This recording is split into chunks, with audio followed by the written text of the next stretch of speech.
Baik, bismillahirrahmanirrahim. Assalamualaikum warahmatullahi wabarakatuh. Baik teman-teman semua, kita akan lanjutkan di mata kuliah interaksi manusia dan komputer. Kita akan melanjutkan, berkaitan dengan pembahasan pada ragam dialog ya. Jadi di pertemuan yang sebelumnya itu sudah saya sampaikan beberapa jenis ya, di dalam ragam dialog ya. Karena banyak sekali ya jumlah ragam dialognya, maka kita lanjutkan di pertemuan hari ini ya. Ragam dialog yang berikutnya yaitu dialog yang berbasis pada pengisian form atau borang ya.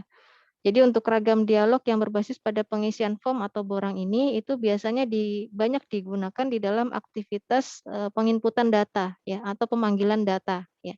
Kalau kita lihat biasanya kalau kita mau daftar ya atau mengisi suatu identitas gitu ya, kita memasukkan data atau kita menginput data. Nah, ini biasanya interface-nya itu ya, jadi ragam dialognya itu kita kenal dengan ragam dialog yang berbasis pada pengisian form atau borang ya. Nah, ini banyak kita gunakan ya, ini sering sekali kita gunakan ya.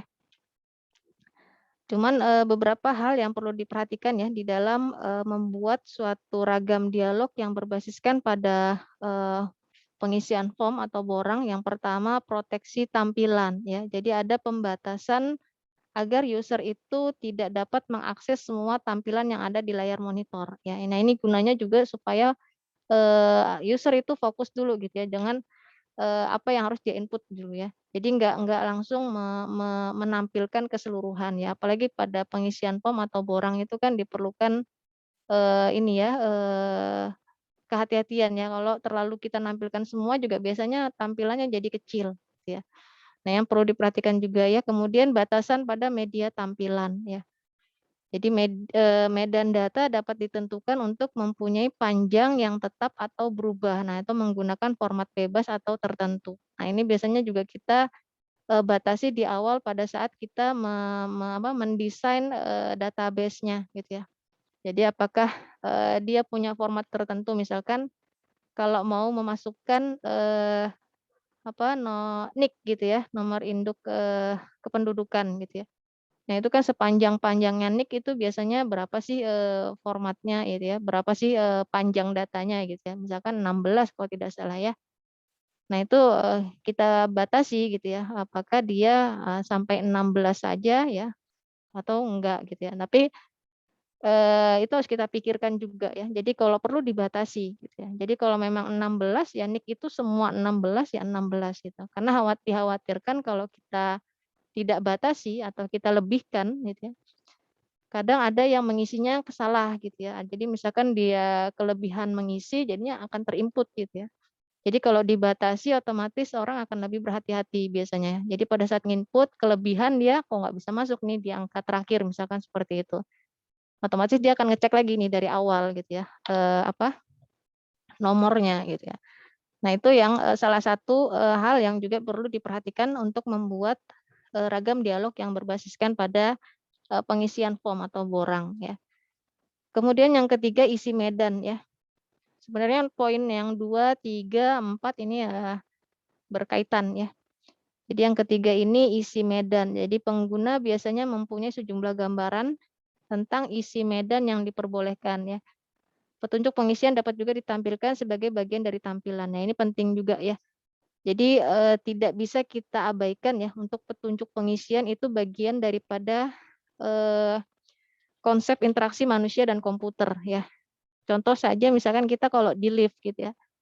Kita di lift kemudian kita biasanya kan kalau sekarang mau naik ke lantai berapa gitu pakai kartu gitu ya, pakai akses kartu gitu ya, pakai akses card. Nah, kadang kita dikasih akses card gitu, ada alatnya di situ ditempel di situ di lift ya, tapi tidak ada petunjuk ya. Petunjuk seperti apa sih ini penggunaannya? Apakah didekatkan saja dia membaca sensor atau dia digesek gitu ya. Nah, itu kan ada beberapa cara gitu ya. Nah, ini petunjuknya ya, petunjuk itu adalah bagian dari konsep interaksi manusia dan komputer ya. Bagaimana kita membuat user itu dia nggak kebingungan menggunakan interface-nya gitu ya, menggunakan teknologinya. Nah, itu adalah bagian daripada interaksi manusia dan komputer. Sama kalau kita membuat ini ya, form misalkan dialog berbasis form ini gitu ya. ada pengisian tapi nggak diberikan petunjuk pengisian. Nah, itu juga akan membingungkan user ya. Intinya di sini adalah bagaimana kita membuat sistem ya atau aplikasi atau user interface ya, poinnya di sini itu nggak membingungkan usernya gitu ya. Nggak sampai user ini eh, apa seperti tersesat gitu ya. Ini setelah ini saya harus ngapain sih gitu ya. Setelah ini saya kemana gitu ya. Nah, itu yang dihindari di dalam kita memahami konsep interaksi manusia dan komputer ya. Kemudian poin keempat yaitu medan opsional ya. Jadi beberapa medan isian itu bisa bersifat opsional ya. Medan opsional dapat dinyatakan secara tekstual atau menggunakan aturan tertentu ya. Seperti mau kita menggunakan penggunaan warna yang berintensitas rendah ya, atau di dalam warna tampilan yang berbeda, istilahnya yang membedakan gitu ya. Nah, ini sifatnya opsional ya. Kemudian poin kelima ya, poin kelima yaitu default ya. Jadi apakah di dalam medan isian itu dimungkinkan ya, poin kelima. Apakah di dalam medan isian itu dimungkinkan adanya nilai default ya. Jadi kalau misalkan iya, ya tentukan tempatnya ya, di mana. Apakah pada bagian yang tidak dapat diakses oleh user ataukah pada bagian penginputan data oleh user. Nah, itu yang harus dijelaskan juga ya. Intinya adalah tujuan kita itu nggak membingungkan user gitu ya. Kita membuat aplikasi itu nggak membingungkan user. Intinya adalah itu ya. Jadi makanya perlunya di dalam pengembangan sistem itu dilakukan testing and running gitu ya. Jadi sebelum kita sosialisasikan aplikasi gitu ya, kita testing dulu nih, kita bingung nggak menggunakan gitu ya. Testingnya juga dengan user lain ya, bukan dengan kita, karena kita yang buat biasanya kita paham gitu. Tapi yang menjadi target kita adalah usernya gitu ya. Kemudian poin yang keenam ya, bantuan ya atau help ya. Jadi adanya fasilitas help yang menunjukkan cara pengisian borang ya, tetapi harus terpisah dari bentuk dasar borang. Jika terdapat fasilitas bantuan, pengguna perlu diberitahu cara mengakses. Nah, ini ya. Kadang memang di beberapa aplikasi itu sudah ada ya, sudah terdapat fasilitas atau fungsi help ya, terutama pada cara pengisian borang ya. Itu biasanya apakah dalam bentuk file atau dalam bentuk ini ya tulisan di ininya, di aplikasinya gitu ya. Nah, ini penting juga ya. Jadi kalau misalkan user bingung ya dia tinggal menuju ke fasilitas atau fungsi help ini ya. Kemudian medan penghentian ya, yaitu yang poin yang ketujuh ya. Ini masukkan data di dalam medan dapat diakhiri dengan jalan menekan tombol enter ya. Ini atau mengisi karakter terakhir dengan karakter tertentu atau dengan cara berpindah ke medan lain. Nah, ini juga yang harus diperjelas ya. Kadang ada yang dengan enter dia akan langsung ke halaman yang berikutnya atau ke page yang selanjutnya gitu ya. Atau enternya nggak berfungsi gitu ya. Dia harus menekan misalkan button tertentu. Nah, ini yang juga harus diperjelas gitu ya. Kemudian poin yang berikutnya yang ke-8 yaitu navigasi ya. Nah, ini kursor dapat digerakkan di sekeliling layar menggunakan tombol tab ya untuk urutan yang tetap atau dapat pula digerakkan secara bebas menggunakan mouse ya. Ini biasanya kalau orang nggak pakai mouse itu pakai tab ya untuk dia beralih dari form satu ke form yang berikutnya gitu ya. Atau dia pakai mouse. Nah, ini juga yang ini ya diperhatikan di dalam membuat dialog berbasis form ya atau borang. Baik, saya lanjutkan. Poin yang ke-9 ya. Poin yang ke-9 yaitu pembetulan kesalahan ya. Nah, ini pengguna dapat membetulkan kesalahan dengan menggunakan tombol backspace ya. Dengan menindih atau ya overwrite isian lama dengan jalan membersihkan dan mengisi kembali medan tersebut. Nah, ini ya tergantung ya kita menyediakan fasilitasnya seperti apa gitu ya. Secara umumnya ya begini gitu ya. Jadi dengan menekan tombol backspace misalkan dia bisa ini ya membersihkan dan mengisi kembali medan tersebut atau seperti apa gitu ya. Atau apakah ada disediakan button reset gitu ya, reset gitu ya. Jadi mengulang lagi dari awal gitu ya, mengisi kembali dari awal. Kemudian poin yang terakhir yaitu yang ke-10 penyelesaian ya. Yang ini perlu diperhatikan cara yang digunakan untuk memberitahu pengguna bahwa seluruh proses pengisian sudah selesai. Nah, ini juga penting ya. Jadi misalkan di akhir itu adalah dia harus menyimpan gitu ya. Kemudian ada button simpan. Nah, ini kemudian dia klik user ini mengklik button simpan gitu ya. Nah, ini harus dikasih feedback gitu ya. Jadi nggak cuma simpan sudah gitu ya. Nanti si user ini bingung, ini udah ke save atau belum gitu ya. Nah, diberikan ini ya message box gitu ya atau notification gitu ya bahwa penginputan telah selesai ya atau data Anda telah tersimpan ya. Seperti apalah bahasa di dalam memberitahu atau memberikan feedback atau notification kepada user ya. Supaya user udah yakin nih, oh ternyata sudah selesai nih gitu ya prosesnya atau pengisian borangnya atau pengisian formnya gitu ya. Itu penting ya. Jadi nggak tiba-tiba langsung save udah gitu ya. Nanti user bingung gitu ya, ini udah ke save atau belum, tiba-tiba nggak ada feedback apa-apa gitu ya, nggak ada apa proses apa-apa gitu ya setelah itu atau tidak ada pemberitahuan apa-apa gitu ya. Baik, ini keuntungan dan kelemahan ya, kelebihan dan kelemahan yang tiap-tiap dialog itu selalu saya tampilkan juga ya, masing-masing kelebihan dan kelemahannya. Nanti bisa teman-teman sambil ini ya, baca-baca untuk ditimbang-timbang juga ya, karena tiap-tiap dialog atau tiap-tiap ragam dialog itu punya kelebihan dan kelemahan masing-masing.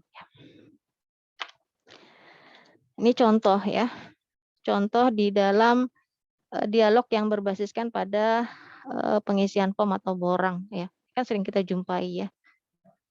Jadi di beberapa interface seperti ini yang dialog berbasiskan pada pengisian form atau borang ini eh, bisa dikombinasikan dengan yang lain ya. Jadi misalkan pada gambar yang pertama ini kan pengisian form dan borang ya.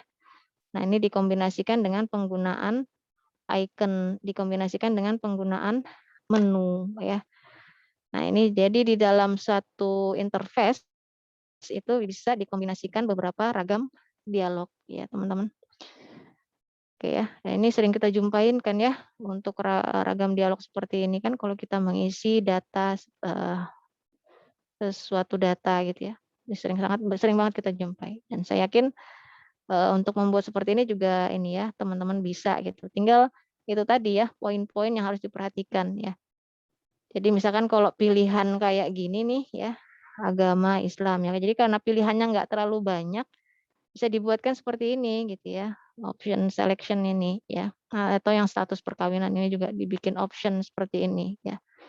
Jadi nggak perlu dia mengisi form kosong di sini ya status perkawinan. Nah ini akan membingungkan gitu ya karena kalau status perkawinan kita buat isian seperti ini gitu ya, isiannya akan beragam-ragam gitu ya. Ada yang nulis kawin sudah kawin gitu ya. Ada yang nulis nikah sudah nikah gitu ya. Macam-macam gitu ya. Isiannya akan beragam. Jadi kalau kita sudah tentukan apa isiannya gitu ya, ya kita buat option saja gitu ya. Apalagi kalau dia nggak banyak gitu ya. Seperti agama ini juga kan kita bisa buat selection seperti ini ya, pilihan-pilihan seperti ini ya. Kecuali yang sifatnya umum ya, yang pasti akan berbeda ya seperti nama ini ya. Kemudian alamat ini ya. Nah, ini yang isiannya ya memang pasti akan beragam ya. Berbeda-beda tiap satu user dengan user yang lain ya. Itu yang perlu diperhatikan ya. Simple gitu ya, simple kalau kita pikirkan tapi kalau ini aplikasi digunakan oleh penggunanya ya akan sangat bermanfaat untuk mereka gitu ya. Karena kalau membingungkan ya tergantung nih usernya ini levelnya seperti apa. Kalau usernya sudah levelnya expert atau udah biasa menggunakan aplikasi ya nggak ada masalah gitu. Tapi kalau usernya adalah eh, user pemula, nah itu yang akan membingungkan gitu ya. Nah ini juga ya contoh di dalam penggunaan atau pembuatan suatu ragam dialog berbasis pada pengisian form atau borang ya.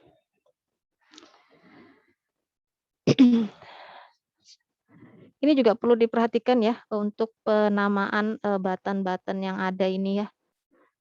Nah ini jangan sampai namanya ini apa ganti-ganti gitu ya. Nanti yang satu di sini misalkan eh, keluar gitu ya, di sini save gitu ya. Jadi gabungan antara bahasa Inggris sama bahasa Indonesia gitu ya. Jadi kalau pakai bahasa Inggris sekalian ya. Jadi misalkan di sini save, di sini white gitu misalkan ya. Nah, atau kalau di sini ya simpan di sini keluar. Nah, ini harus dikonsistenkan juga ya penggunaan bahasa di dalam membuat user interface ya. Kemudian ragam dialog yang berikutnya yaitu antarmuka atau interface yang berbasis pada icon ya. Nah, ini penggunaan icon atau simbol-simbol atau tanda atau gambar yang berukuran kecil ya, seperti tadi di ragam dialog yang berbasis pada form tadi itu ada penggunaan icon ya. Kalau zaman dulu kan icon sampai sekarang ya icon apa disket ya, kalau dulu disket ya namanya ya. Disket itu kan berarti ini adalah icon untuk simpan gitu ya atau menyimpan ya. Kemudian simbol-simbol dan tanda-tanda ini dimanfaatkan untuk memberitahukan pengguna akan kemampuan dan fasilitas yang dimiliki oleh suatu program aplikasi ya. Icon ini mewakili suatu objek di dalam antarmuka atau interface ya. Kemudian icon ini bisa bervariasi mulai dari simbol yang abstrak sampai dengan gambaran realitas ya. Nah, ini tergantung. Cuman di dalam penggunaan icon ini akan lebih baik kita menggunakan icon yang memang familiar ya di pengguna ya. Jadi kalau misalkan pengguna selama ini tahunya kalau mencetak itu ikonnya adalah gambar printer ya. Ya, gambar printer gitu ya. Tapi kalau misalkan kita gunakan gambar lain ya kalaupun itu memang sudah familiar nggak ada masalah. Tapi jangan gunakan icon yang masih belum familiar di pengguna ya. Karena fungsi icon sendiri itu supaya nggak ini berhubungan dengan tampilan gitu ya, supaya nggak terlalu banyak juga tulisan-tulisan, jadi pakai icon ya. Cuman iconnya ya harus yang dikenal atau atau familiar dengan user gitu ya.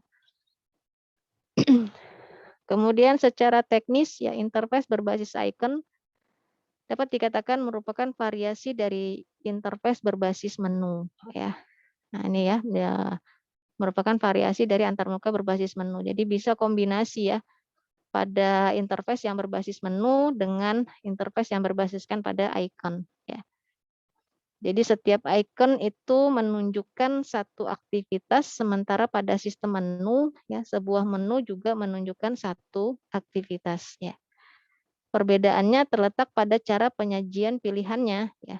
Jadi pada sistem menu itu pilihan aktivitas dinyatakan secara tekstual ya, sementara pada interface yang berbasis icon itu pilihan aktivitas dinyatakan dengan suatu tanda atau simbol ya yang kita sebut dengan atau kita kenal dengan icon ya. Itu membedakannya. Jadi kalau menu dalam bentuk tekstual, kalau icon dalam bentuk simbol atau tanda atau gambar ya. Nah, ini ya representasi dari icon ya yang sudah sering kita ketahui ya dan sudah familiar di kita ya. Jadi misalkan kalau gambar rumah ini ya. Nah, ini kan kita tahu kalau misalkan di dalam web itu berarti home gitu ya. Kembali ke beranda gitu ya. Nah, ini penggunaan kata juga ya, pakai home atau pakai beranda gitu ya. Konsisten bahasa Indonesia atau bahasa Inggrisnya gitu ya. Kalau tandanya seperti ini ya, mikroskop kita tahu ini search berarti gitu ya. Jadi gunakan icon-icon yang memang familiar dengan user ya. Tidak menggunakan icon-icon yang kurang familiar ya. Nanti akan membingungkan user. Kemudian satu lagi ya, di dalam membuat suatu representasi icon, ini akan lebih baik misalkan kalau kursornya itu kita, kita arahkan ke ikonnya, kemudian muncul gitu ya, eee notif ya, bahwa ini apa, misalkan ini adalah, eee, print gitu ya. Nah, ini juga memudahkan user ya. Kadang kan ada aja misalkan icon yang, user itu belum familiar dengan ikonnya. Tapi dia tahu bahwa kalau dia mendekatkan kursornya ke icon itu biasanya muncul nih notification ini icon untuk apa, gitu ya. Atau di menu juga biasanya gitu, nih menu maksudnya untuk apa, gitu ya. Intinya itu, kita kembali lagi ke, tujuan di dalam mendesain, dengan menggunakan konsep IMK ini adalah membuat user itu enggak kebingungan ya. Jadi tingkat usability dari, interface yang kita buat itu, eee sempurna gitu ya. Kemudian, ragam dialog yang berikutnya yaitu sistem penjendelaan ya atau windowing system ya. Nah, ini secara umum yang disebut dengan jendela atau window adalah bagian dari layar yang digunakan untuk menampilkan suatu informasi ya. Ini sudah kita kenal semua ya. Cuman paling tidak kita tahu gitu ya, interface kita ini menerapkan ragam dialog apa gitu ya. Apakah kombinasi semua gitu ya, misalkan berbasis form, berbasis icon, juga, windowing system ya, berbasis pada windowing system ya, kita tahu gitu ya. Meskipun kita sudah tahu, sistem penjendelaan ini seperti apa gitu ya. Kemudian, informasi di dalam, sistem penjendelaan ini bisa berupa informasi tekstual maupun grafis ya. Windowing system ini merupakan sistem interface yang memungkinkan user untuk menampilkan berbagai informasi, baik sendiri-sendiri maupun secara bersama-sama ya, ke dalam bagian-bagian layar yang tidak saling mempengaruhi ya. Jadi dia sebenarnya berdiri sendiri gitu ya. Nah, ini contoh ya. Nah, ini sistem penjendelaan. Nah, biasanya kalau kita misalkan klik, sesuatu langsung windowing system-nya muncul gitu ya. Seperti ini nih ya. Nah, ini kan ada beberapa windowing system ya, ada 3 atau 4 ini ya. Nah, ini ya contoh dari, eee ragam dialog yang berbasiskan pada windowing system ya. Ini tambahan ya, pemanfaatan, windowing system ya. Jadi penampilan, lebih banyak informasi yang bisa kita tampilkan ya. Kemudian pengaksesan ke banyak sumber informasi, kemudian pengkombinasian berbagai sumber informasi, kemudian pengontrolan bebas atas sejumlah program yang ada ya, karena, langsung beberapa window gitu ya terbuka ya. Kemudian sarana penyajian, jamak atau berganda atau multiple view ya. Kemudian diperlukan memori yang cukup besar ya, karena banyak ini ya, banyak window yang terbuka gitu ya. Nah, ini, manfaat-manfaat dari, windowing system ya. Kemudian ragam dialog yang berikutnya adalah direct manipulation ya. Kayaknya ini sudah ada sih disampaikan oleh pengampu sebelumnya ya, Pak Labib. Saya sedikit menambahkan di sini ya, beberapa ragam dialog yang salah satunya juga, dikenal dengan nama direct manipulation ya, atau manipulasi langsung ya. Jadi dari kata-katanya kita sudah punya pemikiran ya, direct manipulation berarti, direct ya, dia secara langsung gitu ya. Jadi karakteristik yang sangat penting dari ragam dialog ini adalah adanya penyajian langsung ya. Adanya penyajian langsung suatu aktivitas oleh sistem kepada user sehingga aktivitas itu akan dikerjakan oleh sistem komputer ya. Ketika user memberikan instruksi melalui, direct manipulation ya, yaitu maka tampilan langsung muncul ya. Ini biasanya kalau kita main game gitu ya. Nah, ini ya. Jadi user berinteraksi secara langsung dengan objek pada layar grafis sementara sistem menyediakan feedback yang cepat pada user ya. Jadi dari bahasanya, direct manipulation ini sudah kita pahami ya. Jadi dia langsung memberikan feedback, secara, langsung ya pada saat user ini memberikan instruksi gitu ya. Nah, ini ya saya ambil contoh yang, game-game kita, zaman bahari gitu ya. Zaman dulu kan begini nih ya, soliter ya. Nah, ini kan contoh ya, contoh direct manipulation ya. Jadi kayak misalkan game ini kan ya kalau kita klik gitu ya, artinya kita memberikan instruksi itu langsung gitu ya. Dia langsung memberikan feedback gitu ya. Sama juga kalau misalkan di Winamp ini ya, equalizer ya, ini kan kalau kita atur gitu ya, equalizer-nya atau volumenya itu kan juga direct manipulation. Jadi akan langsung memberikan respon gitu ya, memberikan respon atau feedback langsung, secara langsung gitu ya.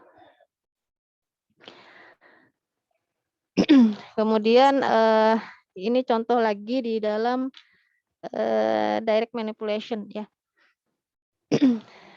Jadi kalau misalkan ya sama sih aplikasi-aplikasi di sini gitu ya. Misalkan pada saat kita sentuh ya yang touchscreen itu ya, maka dia langsung akan memberikan respon atau feedback ya. Kita sentuh aplikasi ini maka dia harus langsung menampilkan aplikasi tersebut gitu ya. Nah, itu adalah juga salah satu interpretasi dari direct manipulation ya. Ini kelebihan dan kelemahannya ya, nanti teman-teman bisa sambil disimak untuk ini. Saya lanjutkan langsung ke ragam dialog yang berikutnya. Ragam dialog yang berikutnya yaitu interface yang berbasis pada interaksi grafis ya. Nah, ini secara umum dia sama sih, hampir mirip dengan interface yang berbasis pada manipulasi langsung atau direct manipulation ya. Jadi ada interaksi langsung antara program ya atau aplikasi dengan aktivitas yang dilakukan oleh user ya. Contoh yang sering kita temui kalau di ini ya, pada saat kita menjelajah web gitu ya, itu ini ya, yang ini nih, hypertext ya, dengan bentuk kursor yang berubah ketika mouse itu kita arahkan ke hypertext-nya ya. Jadi program itu akan memberitahu pengguna bahwa teks ini ya bisa melakukan link gitu ya ke teks atau dokumen yang lain. Itu kan sering kita jumpai ya. Misalkan file bisa di-download di sini gitu ya. Nah, kata di sininya itu pada saat mouse kita arahkan ke hypertext-nya itu ya. Nah, itu kemudian berubah ya. Nah, itu menunjukkan bahwa oh ini link gitu ya. Kita bisa ngeklik ya supaya kita diarahkan lagi ke teks atau dokumen yang lain ya. Nah, tapi kalau misalkan dia nggak berubah, oh berarti ini bukan link gitu ya. Nah, itu salah satu interface yang berbasis pada interaksi grafis ya. Ini juga kalau misalkan kalian buat interface yang ini ya berbasis web ini ya akan sering kita ini ya. Misalkan bisa dokumen bisa di-download di sini ya atau di mana seperti apa bahasanya gitu ya. Untuk mengarahkan user itu bahwa dia bisa download nih dokumennya dari link ini gitu ya.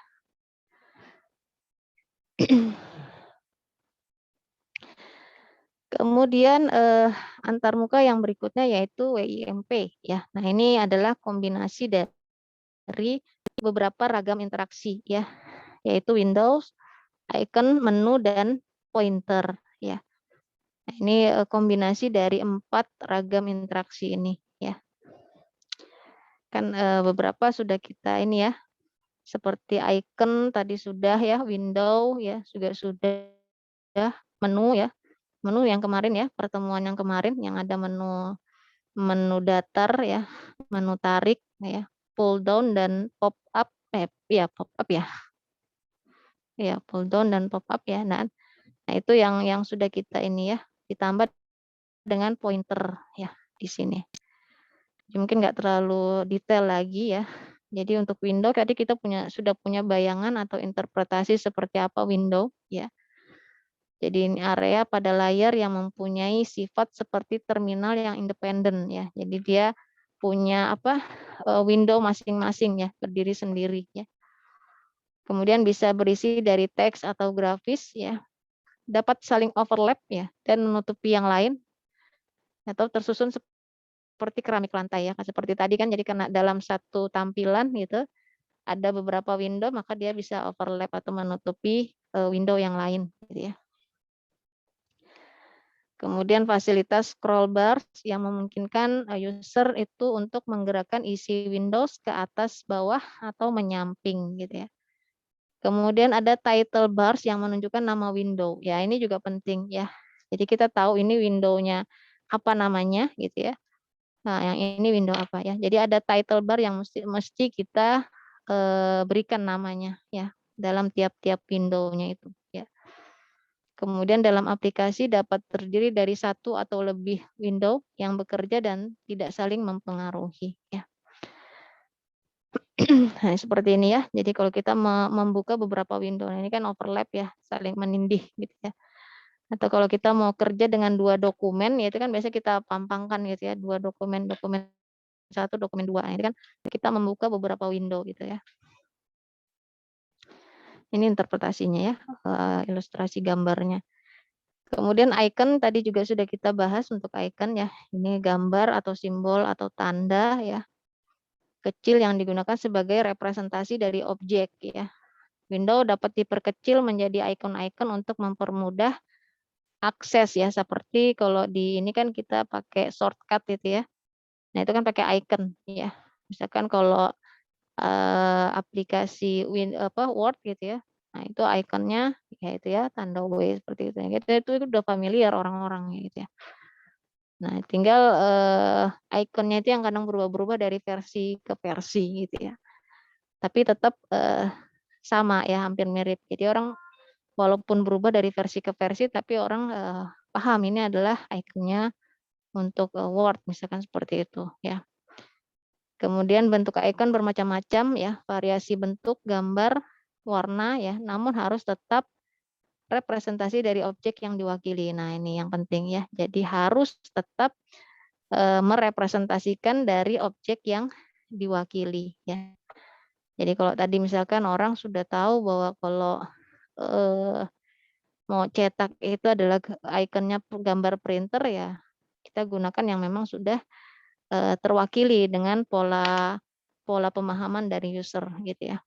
Kalau mau nge-save pakai icon disket gitu ya, zaman dulu ya. Nah, itu juga orang sudah tahu gitu ya bahwa icon ini ya kalau dia mau nge-save gitu, misalkan seperti itu ya. Atau icon pengguna gitu ya, user atau admin gitu ya. Nah, itu dengan icon orang tadi ya, gambar orang gitu ya.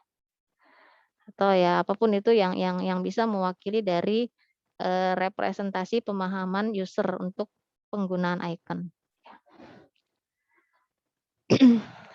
Ini nanti bisa di teman-teman baca sambil ya. Ini kelebihan dan kekurangan di dalam penggunaan icon ya. Nah, ini sebagai tambahan ya, karena memang tiap-tiap ragam dialog itu memiliki kelebihan dan kelemahan masing-masing. Kemudian menu ya. Menu ini juga sudah disampaikan di pertemuan yang sebelumnya ya, terkait dengan ragam dialog menu ya. Sedikit di sini ditambahkan ya. Jadi menu ini pilihan operasi atau fungsi yang disediakan pada layar ya. Untuk pemilihannya sendiri atau selection-nya sendiri itu dilakukan dengan menggunakan pointer ya. Atau entah pointer dari keyboard atau menggunakan mouse gitu ya. Kelemahannya menu dapat memakan sebagian besar ruang layar ya. Karena dia menggunakan menu seperti yang sudah dicontohkan di pertemuan yang sebelumnya ya. Solusinya menu hanya dimunculkan saat dibutuhkan. Kemudian beberapa menu yang kemarin sudah direpresentasikan juga ya untuk gambarnya, menu pull down seperti apa, menu pop up seperti apa ya. Yang kemarin. Jadi kalau pull down itu yang pada saat kita klik kemudian dia muncul lagi menu-menunya ke bawah gitu ya. Kalau pop up muncul lagi menu-menunya ke atas gitu ya. Kemudian pointer ya sebagai tambahannya ini hanya gabungan dari ragam WIMP tadi ya. Jadi untuk pointer ini sendiri merupakan komponen penting. Kenapa penting? Karena kalau nggak ada pointer gimana kita mau milih gitu ya. Seperti menu tadi kalau nggak pakai pointer ya gimana kita memilih ya. Atau kita mengarahkan menunya itu ya ke atas ke bawah ya, ke samping ya, kiri ke kanan atau seperti apa gitu ya. Atau pada saat kita memilih atau selection ya. Nah, ini berguna pada proses penunjukan atau pemilihan sesuatu ya. Biasanya digerakkan dengan menggunakan mouse. Selain itu juga dapat menggunakan tombol panah pada keyboard. Nah, ini ya. Jadi apakah kadang kan orang menggunakan panah di keyboard ya, atas, bawah, kiri, kanan ya, atau menggunakan mouse ya. Itu pointer ya. Atau menggunakan pen ya, stylus ya. Kalau ini, kalau memang ada fasilitas itu. Kemudian beberapa komponen tambahan di dalam model WIMP ya. Ada button ya. Ini seperti radio button ya, kemudian checkbox ya. Ini kalau di dalam ini sudah familiar ya teman-teman semua untuk bahasa-bahasa ini ya penggunaan. Jadi kalau pakai button ya dengan menggunakan radio button atau checkbox ya. Kemudian pallets ya, combo box, list box ya, kotak dialog ya. Nah, ini yang berisikan informasi penting. Tadi misalkan pada saat user misalkan mau klik button save gitu ya. Nah, itu kita munculkan ya kotak dialognya gitu. Memberikan informasi bahwa oh data Anda telah tersimpan misalkan seperti itu gitu ya. Atau misalkan misalkan apa untuk nama misalkan belum terisi atau seperti apalah gitu ya. Yang memberikan atau memberi notification ke user terkait dengan feedback ya yang sudah diberikan oleh user gitu. Kemudian kotak peringatan ya ini juga yang muncul untuk memberitahu kesalahan atau tuntutan ya. Poin yang terakhir ini ya teman-teman. Nah, ini kan misalkan kalau memasukkan username atau password gitu ya, misalkan salah. Nah, itu juga